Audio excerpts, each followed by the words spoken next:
Assalamualaikum warahmatullahi wabarakatuh.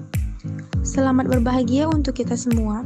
Pada kesempatan kali ini, kami dari kelompok 5, tugas Bahasa Indonesia, kelas 13, Universitas Andalas, dengan anggota sebagai berikut. Kami akan menyampaikan materi mengenai karya ilmiah. Materi pertama akan disampaikan oleh Muhammad Oktrianda Arafi. Baiklah, saya akan menjelaskan mengenai karya ilmiah. Karya ilmiah terbagi tiga, yaitu karya ilmiah, karya non-ilmiah, dan karya semi-ilmiah. Karya non-ilmiah berarti karya tulis yang dibuat untuk memecahkan suatu permasalahan dengan landasan teori dan metode-metode ilmiah. Karya non-ilmiah berarti karangan yang menyajikan fakta pribadi tentang pengetahuan dan pengalaman dalam kehidupan sehari-hari, biasanya menggunakan gaya bahasa yang populer atau tidak terlalu formal. Lalu karya semi-ilmiah. Karya semi-ilmiah adalah karya tulis ilmu pengetahuan yang menyajikan fakta umum dan menurut metodologi penulisan yang baik dan benar dengan menggunakan bahasa yang formal. Jenis-jenis dari karya ilmiah adalah skripsi, yaitu karya ilmiah yang dibuat oleh mahasiswa untuk bisa mendapatkan gelar sarjana. Lalu makalah merupakan karya ilmiah yang menyajikan sebuah masalah yang penyelesaiannya mengandalkan berbagai macam data yang ada di lapangan.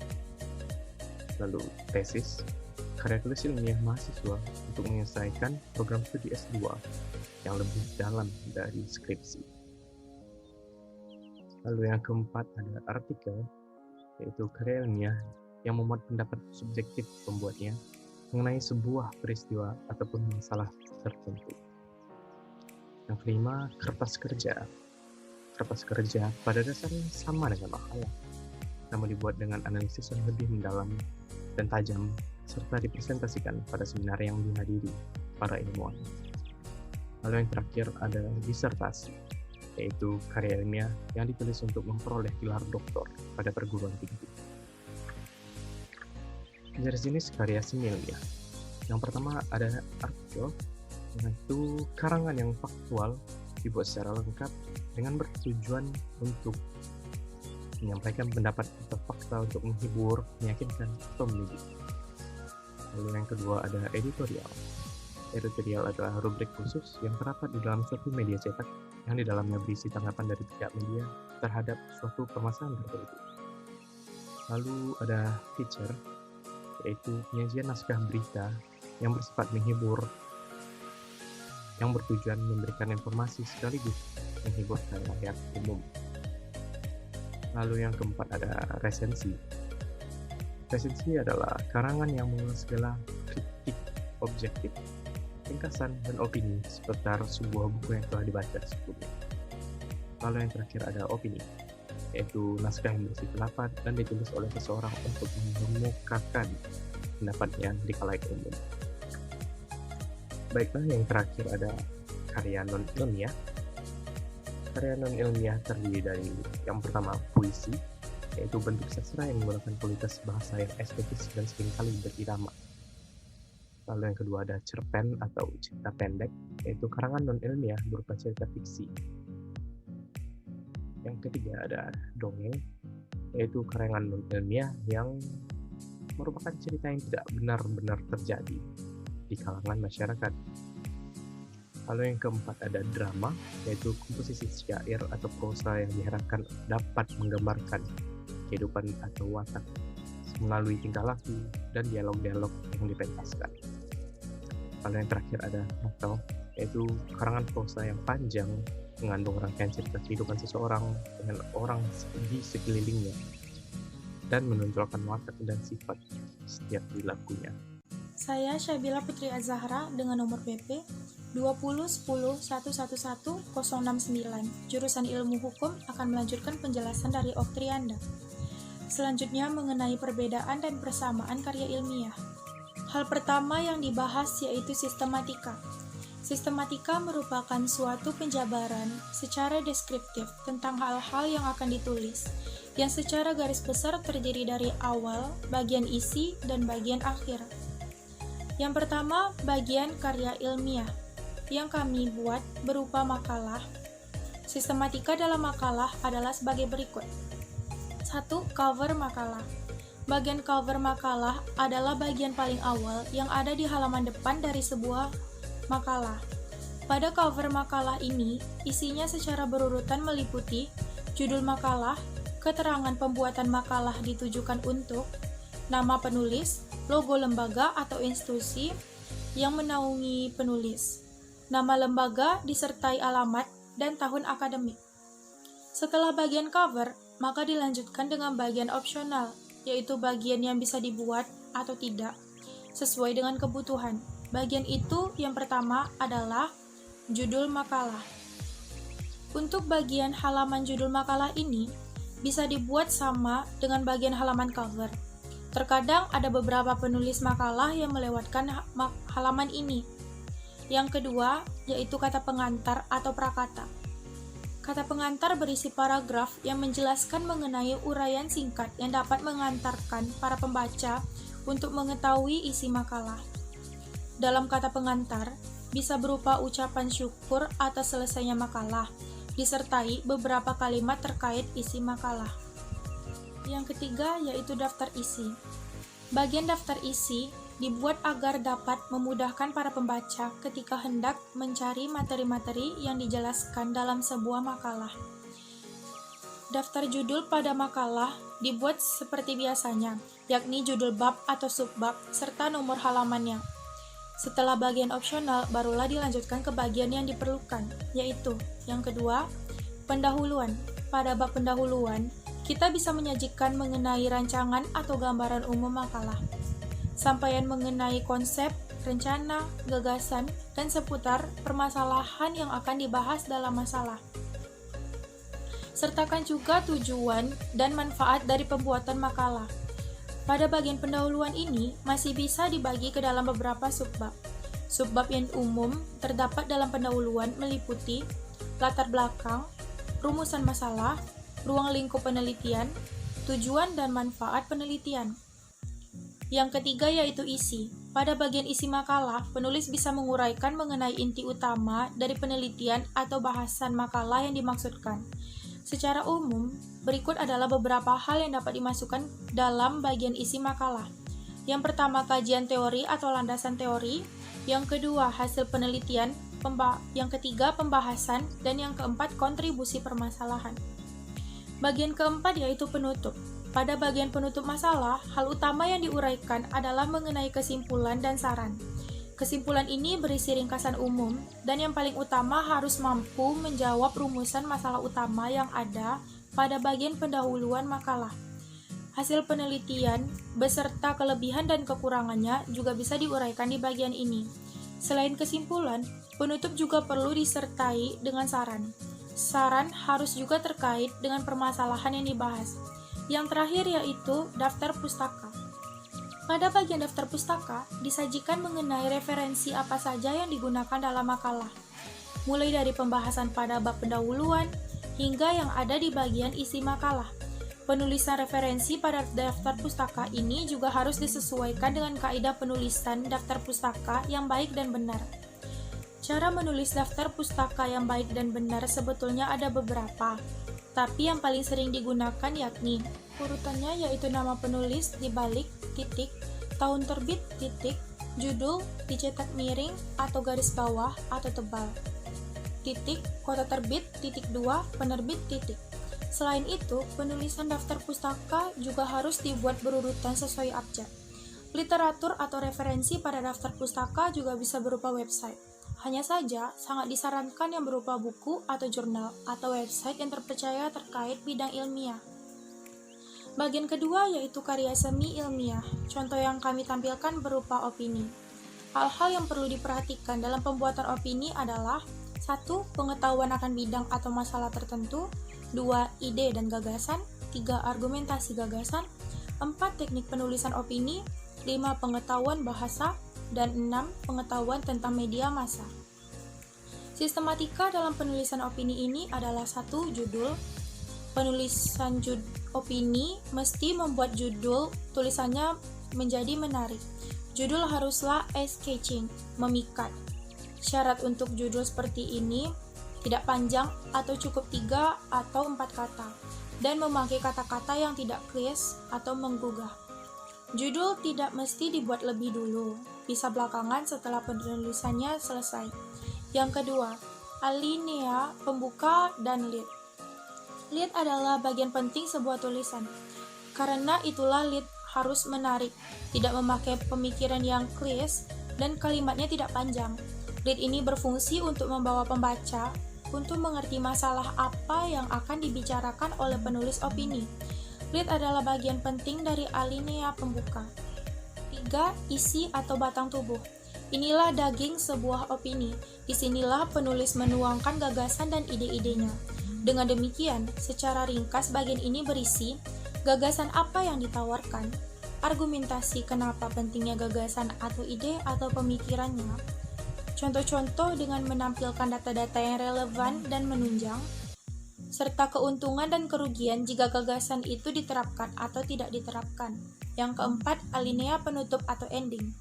Bagian ini bisa dibilang merupakan kesimpulan dari tulisan opini.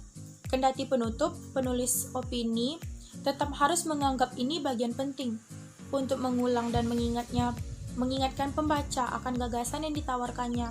Kendati 3 bagian di atas merupakan hal penting untuk menulis opini, sesungguhnya tetap saja diperlukan panduan agar 3 hal itu menjadi kesatuan yang enak untuk dibaca juga menulisnya. Yang ketiga adalah karya non-ilmiah berupa puisi. Sistematika dari puisi adalah 1.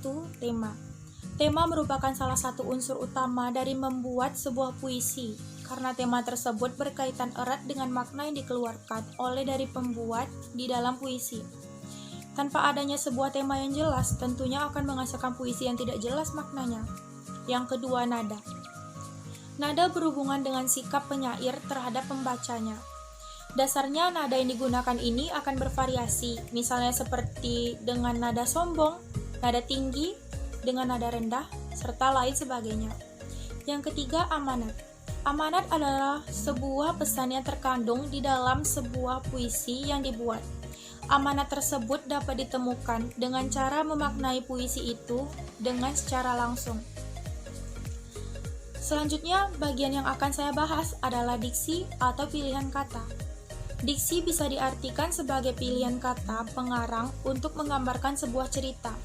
Diksi bukan hanya berarti memilih kata, melainkan digunakan untuk menyatakan gagasan atau menceritakan peristiwa, tetapi juga meliputi persoalan gaya bahasa, ungkapan-ungkapan, dan sebagainya. Dari ketiga karya sebelumnya, ada persamaan dalam diksi, yaitu yang pertama, makna denotatif adalah makna yang bersifat denotasi. Makna denotasi sendiri merupakan makna yang sesuai dengan makna yang sebenarnya. Makna ini juga memiliki nama lain, yaitu makna lugas.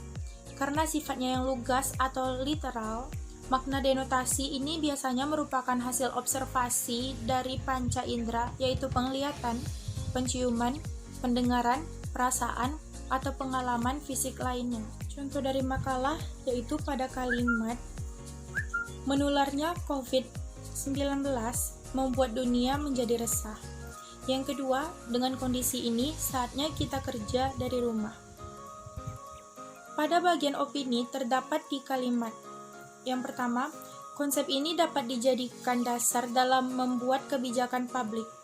Yang kedua, diberikan bantuan dari rasa trauma yang mengganggu dalam kehidupan dan perkembangan masyarakat. Dan pada bagian puisi, terdapat pada kalimat kami mengurung diri dalam rumah. Selanjutnya, 2 dari 3 karya memiliki makna yang sama, yaitu makna konotatif. Makna konotatif adalah makna asosiatif, makna yang timbul dari sikap sosial, sikap pribadi, dan kriteria tambahan yang dikenakan pada sebuah makna konseptual. Dari bagian makalah terdapat di kalimat yang pertama, penyebaran virus ini sangatlah cepat hingga memakan banyak nyawa di berbagai negara. Yang kedua, virus corona adalah keluarga besar virus yang dapat menyebabkan penyakit pada hewan atau manusia. Dan pada bagian opini terdapat pada kalimat perhatian terhadap human security diperkuat oleh gelombang globalisasi yang melahirkan arus balik. Yang terakhir, pada bagian puisi, yaitu makna leksikal. Makna leksikal adalah makna kata atau leksem sebagai lambang benda, peristiwa, objek, dan lain-lain. Makna ini dimiliki unsur bahasa lepas dari penggunaan atau konteksnya. Makna ini terdapat dalam kalimat 1. Engkau mengusir kami dari jalan-jalan, mal, pasar, kantor-kantor, sekolah, kampus, bahkan dari rumah ibadah kami. Yang kedua, datang sebagai pengecut yang menyerang saat kami buta. Oke, saya Nabila Cianisha, BP 20, 10, 11, 11, 19 akan melanjutkan persamaan dan perbedaan dari karya ilmiah, karya non-ilmiah, dan semi ilmiah. Yang ketiga adalah ejaan. Ejaan adalah aturan mengenai cara penulisan kata, tanda baca, dan huruf. Yang pertama, kita akan membahas penulisan huruf kapital. Huruf kapital sendiri ada beberapa aturan penulisan. Yang pertama, huruf kapital dipakai sebagai huruf pertama awal kalimat. Yang kedua, huruf kapital dipakai sebagai huruf pertama unsur nama orang, termasuk julukan. Yang ketiga, huruf kapital dipakai pada awal kalimat dalam petikan langsung. Yang keempat, huruf kapital dipakai sebagai huruf pertama setiap kata nama agama, kitab suci, dan Tuhan termasuk sebutan dari kata pengganti Tuhan. Yang kelima, huruf kapital dipakai sebagai huruf pertama unsur nama gelar, kehormatan, keturunan, keagamaan, atau akademik yang diikuti nama orang. Yang keenam, huruf kapital dipakai sebagai huruf pertama nama bangsa, suku bangsa, dan bahasa. Dan yang terakhir, huruf kapital dipakai sebagai huruf pertama nama tahun, bulan, hari, dan hari besar atau hari raya. Contoh dari penulisan huruf kapital sendiri dapat kita lihat dari sini. Yang pertama itu, hal terpenting dalam kehidupan manusia adalah kesehatan. Di situ dapat kita lihat bahwa penulisan pada awal kalimat menggunakan huruf kapital. Yang kedua, virus ini terdeteksi muncul pertama kali di Wuhan, Cina pada bulan Desember 2019. Di sini kita dapat melihat bahwa penulisan kota Wuhan, negara Cina, bulan Desember itu menggunakan huruf kapital. Yang ketiga yaitu Paul M. Evans dalam Human Security and East Asia. Di sini kita dapat melihat bahwa nama orang menggunakan huruf kapital. Kemudian kita masuk pada poin kedua, yaitu penulisan kata. Penulisan kata sendiri ada beberapa poin, diantaranya yaitu kata dasar, kata berimbuhan, bentuk ulang, gabungan kata, pemenggalan kata, kata depan, partikel, singkatan dan akronim, angka dan bilangan, kata ganti, dan juga kata sandang. Sebagai contohnya, kita ambil contohnya COVID-19. Di sini penulisan kata COVID-19 itu berbentuk terikat yang diikuti oleh kata yang berhuruf awal kapital atau singkatan yang berupa huruf kapital dirangkaikan dengan tanda hubung. Dan yang kedua contohnya yaitu kata berskala, imbuhan atau awalan, sisipan, akhiran, serta gabungan awalan dan akhiran ditulis serangkai dengan bentuk dasarnya sehingga berskala. Dan yang ketiga, kita masuk ke dalam pemakaian tanda baca. Di sini ada ketentuan pemakaian tanda baca dalam tanda titik, tanda koma, tanda titik koma, tanda titik dua, kata hubung, tanda pisah, tanda tanya, tanda seru, tanda petik tunggal, tanda kurung, dan tanda garis miring. Sebagai contohnya sendiri, yang pertama, mulai dari pengungsi akibat konflik dan kekerasan fisik, koma, penjualan anak-anak dan wanita, koma, masalah pangan, koma, wabah penyakit, koma, terorisme, koma, perdagangan senjata ilegal, koma, pelanggaran hak asasi manusia, koma, dan sebagainya, titik. Dan yang kedua contohnya yaitu mengapa memakai pendekatan human security. Di situ kita menggunakan tanda tanya. Dan poin keempat yaitu penulisan huruf miring. Ada ketentuan dalam penulisan huruf miring ini sendiri. Yang pertama, huruf miring dipakai untuk menuliskan judul buku, nama majalah, atau nama surat kabar yang dikutip dalam tulisan, termasuk dalam daftar pustaka. Yang kedua, huruf miring dipakai untuk menegaskan atau mengkhususkan huruf, bagian kata, atau kelompok kata dalam kalimat. Dan yang terakhir, Huruf miring dipakai untuk menuliskan kata atau ungkapan dalam bahasa daerah atau bahasa asing. Sebagai contohnya, di sini kita mengambil COVID-19, lockdown, World Health Organization, Middle East Respiratory Syndrome, Severe Acute Respiratory Syndrome. Yang di mana ini adalah kata dari bahasa asing, sehingga ditulis penulisan dengan huruf miring. Dan untuk karya non ilmiah sendiri, kita ambil contoh di sini opini. Ejaannya sendiri ini memiliki kesamaan dengan karya ilmiah, yang dimana juga terdapat ketentuan dalam penulisan huruf kapital, penulisan kata, pemakaian tanda baca, dan penulisan huruf miring. Penulisan ejaan dan tanda baca harus sesuai dengan kaidah yang ada, sehingga dapat memudahkan pembaca untuk mengerti maksud dari teks tersebut. Begitu juga dengan karya semi ilmiah, juga memiliki persamaan dalam ejaan dengan karya ilmiah dan non ilmiah. Ada penulisan huruf kapital, penulisan tanda baca, dan penulisan kata. Di sini kita mengambil contohnya puisi yang berjudul Siapakah Engkau Corona dari Marhalim Zaini tahun 2020. Kemudian kita masuk ke poin keempat, yaitu tentang kata hubung dalam karya ilmiah. Di sini kita dapat melihat bahwa ada beberapa contoh kata hubung. Yang pertama hubungan tambahan, yang kedua hubungan pertentangan, yang diantaranya ada akan tetapi walaupun demikian. Yang ketiga hubungan perbandingan, contohnya sehubungan dengan itu. Yang keempat hubungan akibat, contohnya akibatnya oleh karena itu. Yang kelima hubungan tujuan, contohnya untuk itu. Yang keenam hubungan singkatan sebagai simpulan. Yang ketujuh hubungan waktu, sementara itu, setelah itu. Dan yang terakhir hubungan tempat, berdekatan dengan itu. Begitu juga dengan karya non ilmiah dan semi ilmiah yang memiliki persamaan dalam tanda hubung dengan karya ilmiah. Nah, teman-teman, di sini kita dapat mengambil kesimpulan bahwa karya ilmiah, non ilmiah, semi ilmiah memiliki persamaan dalam ejaan dan tanda hubung. Bisa dilihat dalam tabel berikut ini.